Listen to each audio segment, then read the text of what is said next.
L'Éternel s'est berger en moi. Chers bien-aimés dans le Seigneur, alors le titre du message que le Saint-Esprit m'a inspiré ce matin, c'est être rempli de son esprit par la foi. Être rempli de l'Esprit de Dieu par la foi. Être rempli de l'Esprit n'est pas optionnel pour les chrétiens. C'est un ordre, un commandement qui nous est donné. Soyez remplis de l'Esprit. Le verbe est à l'impératif, mes chers bien-aimés. Le Seigneur nous appelle à être remplis de son esprit par la foi en Jésus-Christ. Dieu nous appelle à être remplis de son esprit par la foi en Jésus-Christ, le Saint-Esprit que nous avons reçu une fois pour toutes. Nous avons reçu cet esprit, alléluia, ce feu. Cette invitation s'adresse à n'importe qui, pas à une personne, à n'importe qui, puisqu'il dit soyez remplis de l'esprit. Même à celui qui ne connaît pas le Seigneur. Tout homme qui a soif de vérité, qui désire connaître les choses de Dieu, peut venir à Jésus, à Christ lumière. Je vous invite à prendre vos Bibles. Nous allons lire ensemble le livre de Jean au chapitre 7, verset 37. Comme dit l'Écriture, le dernier jour, le grand jour de la fête, Jésus se tenant debout s'écria, si quelqu'un a soif, qu'il vienne à moi et qu'il boive. Alléluia. Au verset 38, il dit encore, celui qui croit en moi, des fleuves d'eau vive couleront de son sein. Alléluia. Celui qui croit en moi, des fleuves d'eau vive couleront de son sein. Mes chers amis, nous voyons que c'est une promesse extraordinaire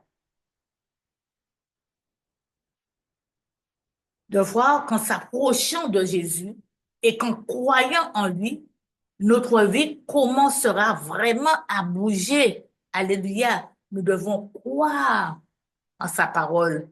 Il se passera des choses nouvelles, spectaculaires, qui ne viendront pas de nous, mais de l'Esprit de Dieu. Alléluia. Ils ne viendront pas de nous, mais de l'Esprit de Dieu. Même des choses dont nous ne nous attendons pas, chers bien-aimés. Mais il n'enverra pas des serpents pour nous piquer, parce qu'il veut que nous ayons la vie. Alléluia.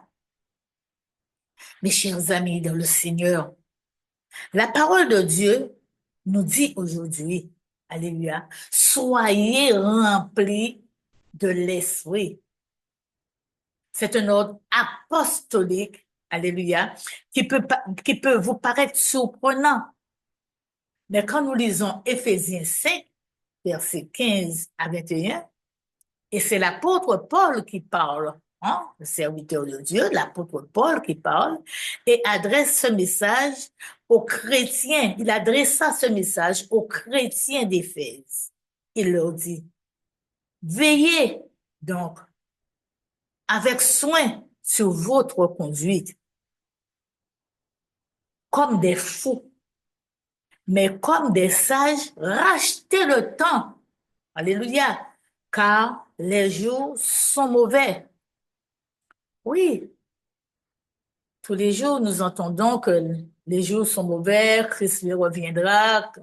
Mais nous devons préparer ce jour tout en nous connectant avec la parole de Dieu, avec les lettres que l'apôtre Paul a écrites aux différents assemblées avant notre venue dans ce monde, parce qu'il s'est passé déjà des années et des années que ça a été dit, mais ces choses qui nous concernent toujours, chers bien-aimés. Cela nous concerne toujours. Cela doit faire partie intégrante de notre vie, que nous puissions veiller sur notre conduite. Alléluia. Ne pas nous laisser dominer, ne pas nous laisser et comment dire, abrutir, hein, par ce que nous entendons, hein, au travers des doctrines qui nous sont rapportées. Hein. La seule vraie doctrine, la seule vraie parole, c'est ce que nous lisons dans la Bible, ce qui est écrit dans la Bible, alléluia, dans les Saintes Écritures. C'est la seule vraie parole dans laquelle nous devons, chers bien-aimés, faire face, nous devons nous appuyer pour faire face, hein, aux assauts de l'ennemi dans nos vies. C'est ce qui est écrit dans ce recueil qu'on appelle la Bible. Et l'apôtre Paul a pris le soin d'adresser des lettres, hein, à chaque église. Chers bien-aimés, il est important de parler du Saint-Esprit. Il est important de vivre et d'agir selon cette force invisible que nous avons en nous. L'esprit de vérité, l'esprit de feu, l'esprit de conseil que notre Père céleste nous a envoyé en Jésus-Christ pour nous conduire dans toute la vérité. Le titre de mon message de ce matin, Dieu nous appelle à être remplis du Saint-Esprit. Mais la question est comment?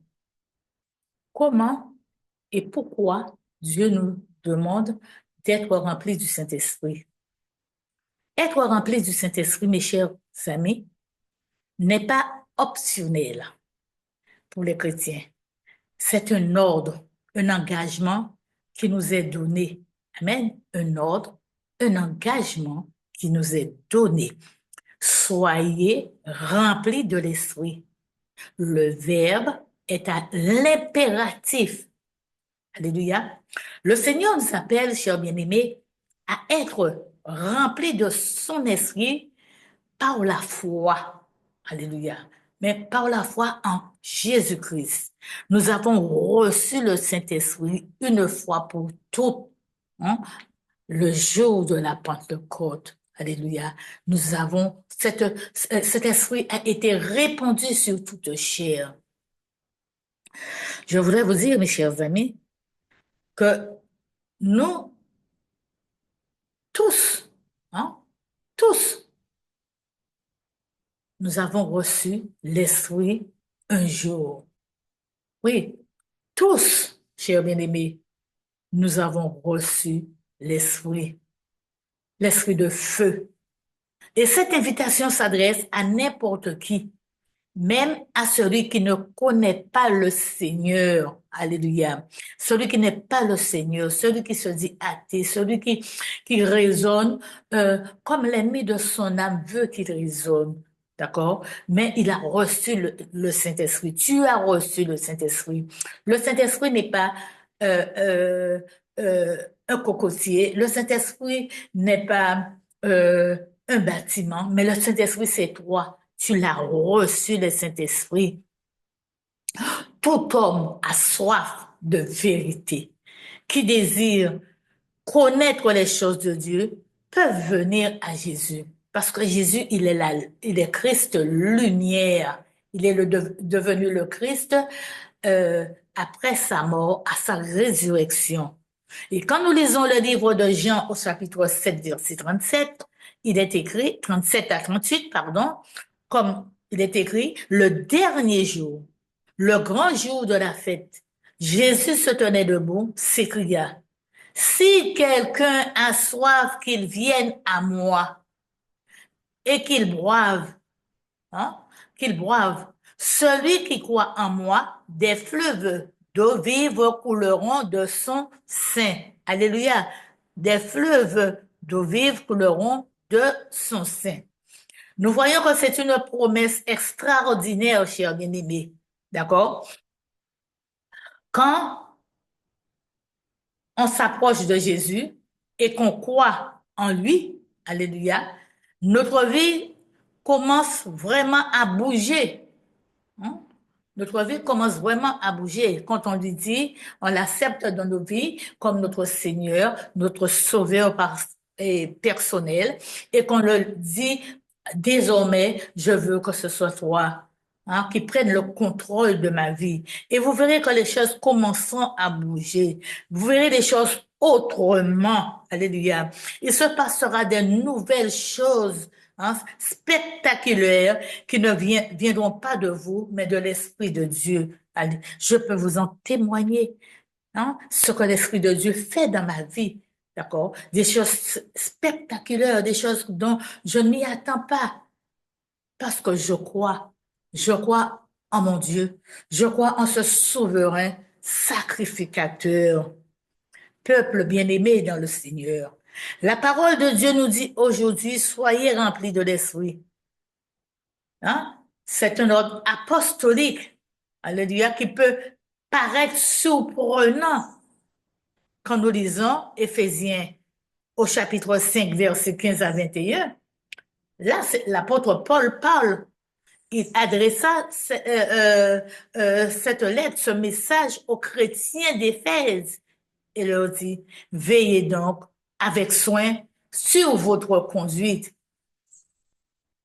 non comme des fous, mais comme des sages. Rachetez le temps, car les jours sont mauvais.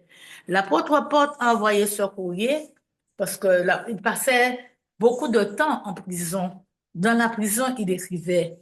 Et nous voyons que à Éphèse, hein, les gens étaient dans de mauvaises conduites, il y avait la débauche, il y avait toutes sortes de choses. Mais quand il les écrivait, il avait les nouvelles de ce qui se passait, d'accord?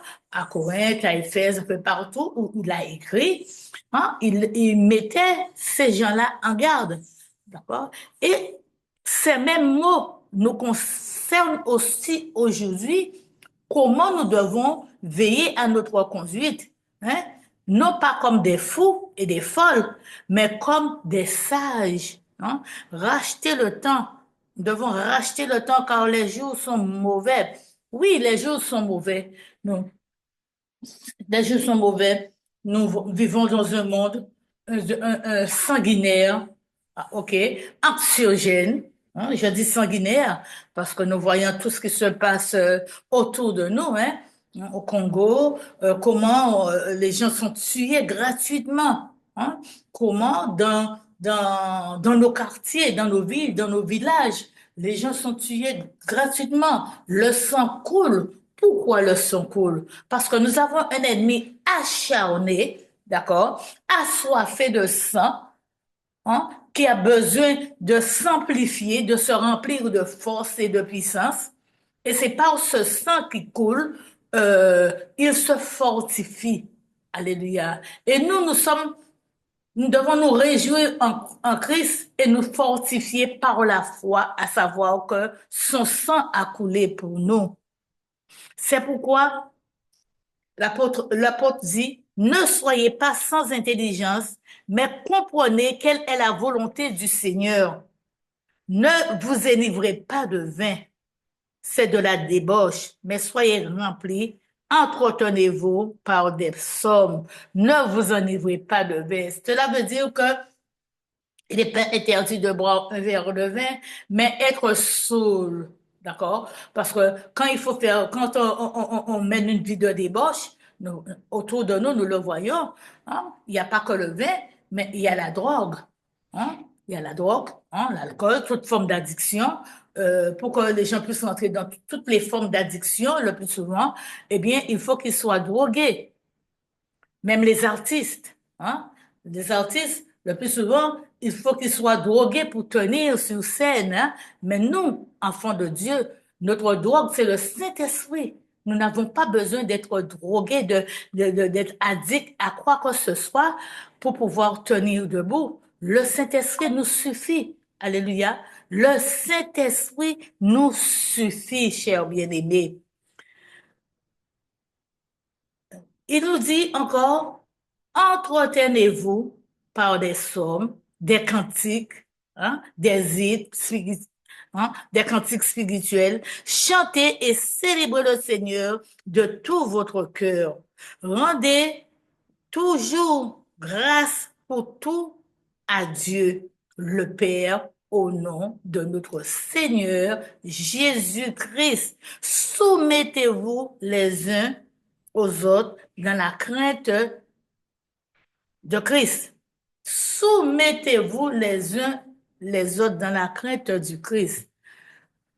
Quand nous entendons, il a dit ça dans un cas bien précis, se soumettre les uns aux autres. Nous devons le faire, mais il doit y avoir la sagesse pour nous permettre de comprendre cela. Parce qu'il y a des gens qui croient que ils sont les seuls à avoir la locution, les seuls à pouvoir parler, hein?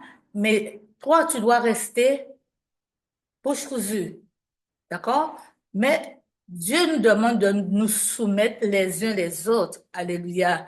Si il arrive, hein, dans le couple que l'homme est énervé pour quelque chose, on ne sait pas quoi, d'accord? Il peut être énervé aussi parce que il a besoin d'aller quelque part. Vous avez besoin d'aller quelque part.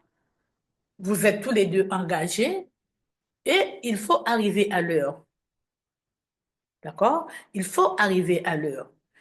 Mais il se peut qu'il se donne les moyens de se lever tôt, hein, de se préparer, de prendre son petit déj, de prier. Mais toi, femme, ou toi, homme, tu traînes les pieds.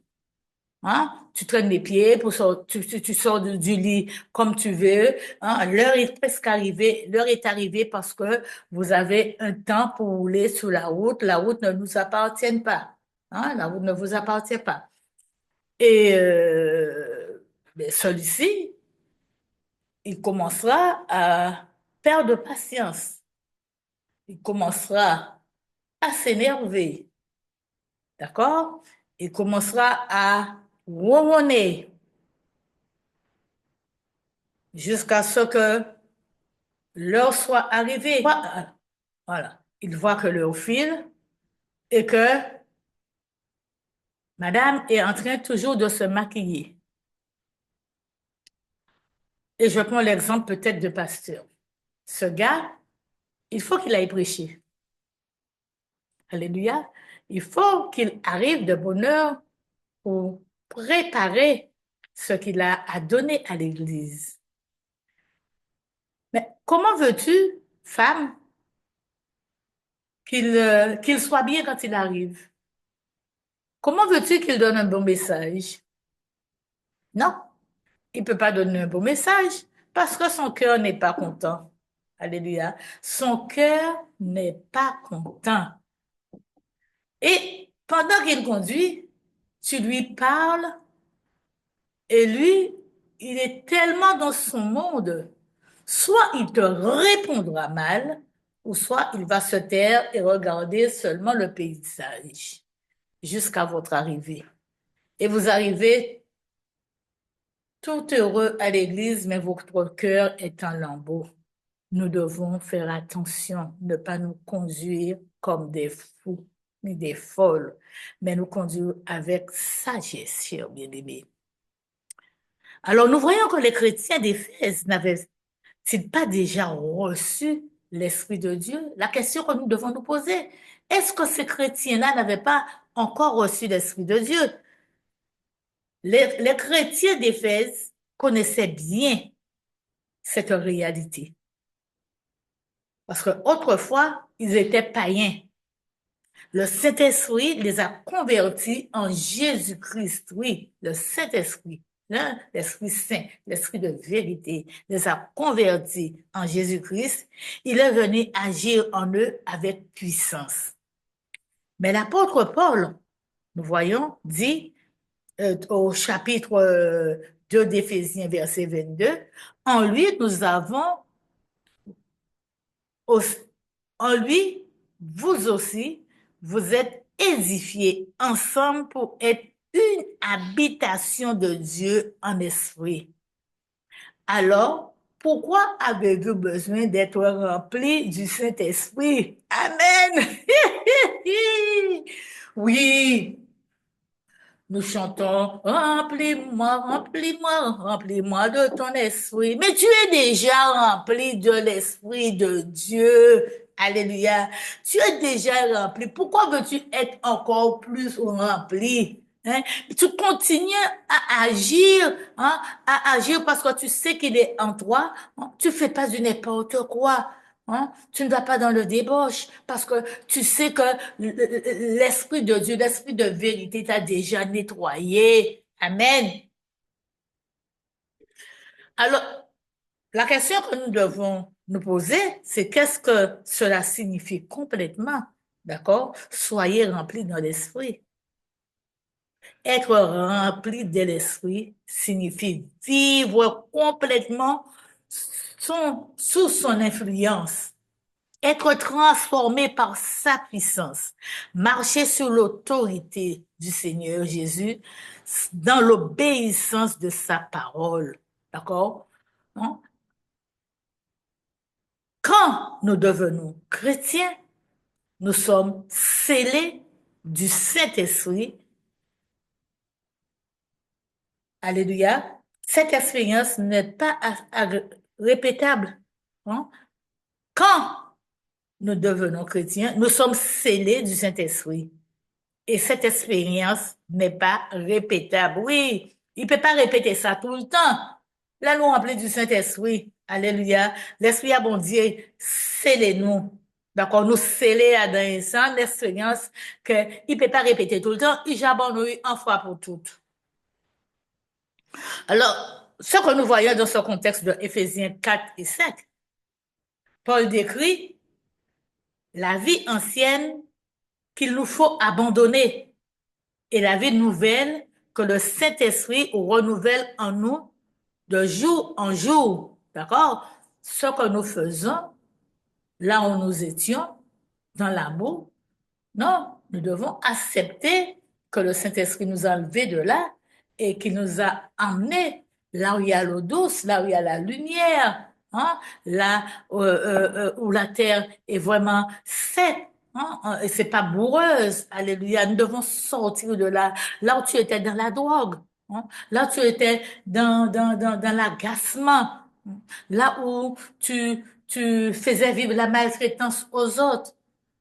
Là où ta langue disait du n'importe quoi, il te sort de cela pour te donner euh, un esprit nouveau, alléluia, nouveau et t'aider dans ta marche, hein, avec dans ta marche de tous les jours. La question, nous devons bien comprendre que ce n'est pas parce que l'esprit serait incapable de nous remplir une fois pour toutes, c'est parce que nous nous vidons sans arrêt. Nous sommes encore pécheurs et nous avons encore cette nature pécheresse. Oui, bien aimé, je pense que vous avez compris. Hein? Ce n'est pas quelque chose de répétable, mais nous devons savoir que nous sommes des pécheurs. D'accord? Et c'est chaque jour que nous nous vidons. Hein? Nous vidons.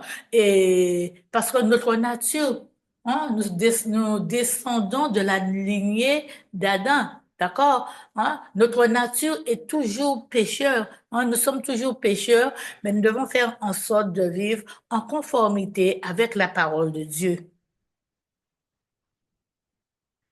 Alors, c'est la raison pour laquelle nous devons continuer d'être remplis de l'esprit, alimenter cet esprit en nous si nous ne voulons pas retourner dans nos bourbiers, chers bien-aimés. Une autre question, pourquoi avons-nous toujours besoin d'être remplis à nouveau du Saint-Esprit? Pourquoi? Nous avons toujours besoin d'être remplis à nouveau du Saint-Esprit. Comprenons bien, chers bien-aimés, ce n'est pas que l'Esprit serait incapable de nous remplir une fois pour toutes. C'est parce que nous nous vidons sans arrêt, nous sommes encore pécheurs, nous avons encore cette nature pécheur. Comprenons bien que ce n'est pas parce que l'esprit serait incapable de nous remplir une fois pour toutes, c'est parce que nous nous vidons sans arrêt. Nous vivons dans un monde qui nous décourage d'aimer. Hein? Il nous décourage de nous aimer. Il nous décourage d'aimer Dieu. Il nous décourage de le servir, d'être à son service, d'être au service des uns des autres. Ça aussi, c'est se vider. Alléluia. C'est épuisant de toujours ramener le contre-courant au milieu d'un monde qui rejette Dieu. Le monde sans espérance et sans Dieu nous siphonne et nous draine. Nous ne devons pas oublier que nous sommes encore pécheurs. Nous avons encore cette nature pécheresse, mais également des luttes et des soucis et des batailles. Alléluia, des batailles. Nous avons des faiblesses. C'est pourquoi nous avons toujours besoin d'être à nouveau remplis du Saint-Esprit. Nous avons également nos luttes, nos soucis. Alors, pour conclure, chers bien-aimés, comme nous avons vu, hein, que nous ne devons pas oublier que nous sommes encore pécheurs. Hein. Nous avons encore la nature pécheresse. Nous avons également des luttes, des soucis, des batailles, des faiblesses. Hein. Nous devons retenir ces points-là. D'accord? Nous avons toujours besoin d'être à nouveau remplis. D'accord? Remplis de l'esprit. Nous avons également des luttes. Ce sont des choses qui sont épuisantes de toujours ramer à contre-courant au milieu d'un monde, hein, qui nous siphonne et qui nous draine. Nous allons prier. Alléluia. Nous allons prier. Nous allons demander à Dieu vraiment de nous éclairer par son esprit, hein, afin de ne pas nous laisser abattre, afin de ne pas nous laisser siphonner par, tous les esprits à contre-courant. D'accord? Nous allons ensemble prier. Éternel Dieu de grâce, Papa, Dieu de toute bonté, de toute miséricorde, nous voici ce matin devant toi, Seigneur, mon Dieu, mon roi. Oh Seigneur, mon Dieu, c'est chaque jour, Seigneur, que nous voulons que ton esprit nous... C'est chaque jour que nous voulons reconnaître que ton esprit est en nous, que nous n'avons rien à craindre, que nous ne devons pas laisser les œuvres de l'ennemi prendre le dessus sur nous. Nous avons besoin de toi. Nous avons besoin de ta lumière. Nous avons besoin d'être éclairés. Aide-nous à nous soumettre à toi.